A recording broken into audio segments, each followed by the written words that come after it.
வணக்கம், வாழ்க வளமுடன்.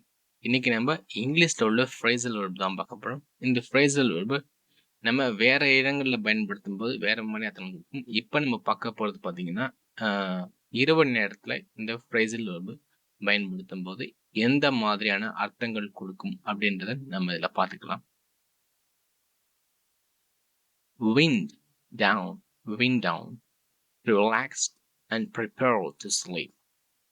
Wind down, relax and prepare to sleep. அதுக்கான தமிழ் அர்த்தம் இருக்குது. ஓய்வெடுங்கள், ஓய்வெடுக்க தூங்கவும் தயாராகவும் அப்படின்னு அர்த்தம். Turn off. Stop using or turn off electronic device. இதனால பயன்படுத்துறத நிறுத்தவோ அப்படி இல்லைன்னா எது எலக்ட்ரானிக் டிவைஸ் டிவியை டர்ன் ஆஃப் பண்ணவும், கம்ப்யூட்டர் டர்ன் ஆஃப் பண்ணுறது அந்த மாதிரி சொல்றதான் டர்ன் ஆஃப். தூங்க போகிறதுக்கு முன்னாடி டிவி என்ன டர்ன் ஆஃப் பண்ணிட்டு படுத்தும்.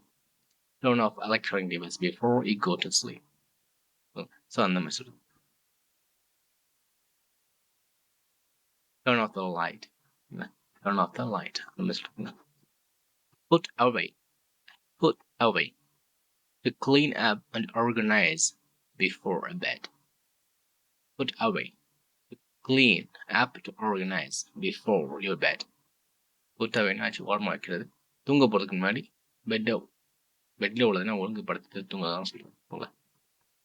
Put away. To clean up and organize before your bed. Brush up your teeth before bed. Brush up your teeth before your bed. படுக்கைக்கு முன் உங்கள் பற்களை துலக்கும். தூங்க போறதுக்கு முன்னாடி பல்ல பார்த்துங்க சொல்லுவோம். Take off. To remove the clothes or makeup before bed. தூங்க போறதுக்கு முன்னாடி take off makeup நான் ரிமூவ் பண்ணிட்டு பார்த்துங்க.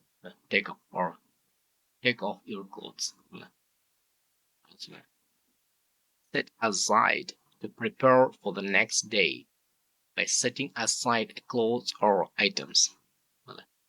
ஸோ தூங்க போகிறதுக்கு முன்னாடி நாளைக்கு தேவையான ப்ரிப்பேர் பண்ணிட்டு சொல்லுங்களேன். நாளைக்கு தேவையான துணிகள் ட்ரெஸ் எல்லாம் வந்து ப்ரிப்பேர் பண்ணிட்டு பார்த்துக்கோங்க. செட் aside செட் பண்ணிட்டுங்களேன். That's all. நன்றி, வாழ்க வளமுடன். நம்ம சேனலை சப்ஸ்கிரைப் பண்ணுங்க. இந்த வீடியோ உங்களுக்கு பயனுள்ளதாக இருந்துச்சுன்னா லைக் பண்ணுங்க.